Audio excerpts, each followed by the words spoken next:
Good morning. रात्रभर झोपले नाही. सकाळचे 4:30 वाजलेत. तुमचं पण असं कधी होतं का की कुठे जायचं असेल तर रात्रभर झोप लागत नाही? माझं नेहमी असं होतं. त्यात मला बॅक पेनचा त्रास खूप होतो आहे. का होतो आहे माहिती नाही. त्याच्यानंतर आहोंसाठी मस्तपैकी फक्कड असा चहा ठेवला. मी गरम पाणी घेतलं आणि छान रेडी शेडी होऊन आम्ही निघालो जायला पनवेलला. पनवेलला जायचं कारण म्हणजे आहोंच्या मित्रांचं लग्न होतं, चिन्मयचं. सो आम्ही लग्नाला जायला निघालो. चिन्मय आणि नेहा यांचं लग्न होतं. सो आम्ही पनवेलला पोचलो. हॉलवर पोचल्यानंतर छान असं बाकीचे विधी चालू होते. छान नवरीची एंट्री झाली. त्याच्यानंतर मस्तपैकी नाश्ता होता, इडली सांबार आणि चटणी. आणि ज्यासाठी आलो होतो ती वेळ आलीच, ते म्हणजे लग्न. छोटीशी झलक. गणगोतांचे जमले गोकुळ आनंदाचा पसरे परिमळ.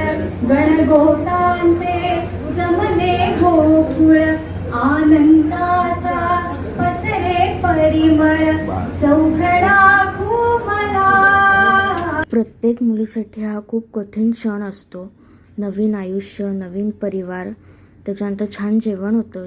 जेवण पण खूप सुंदर होतं आणि छान अशी दोघांनी मस्त एंट्री मारली. चिन्मय आणि नेहाने अ स्वीट कपल.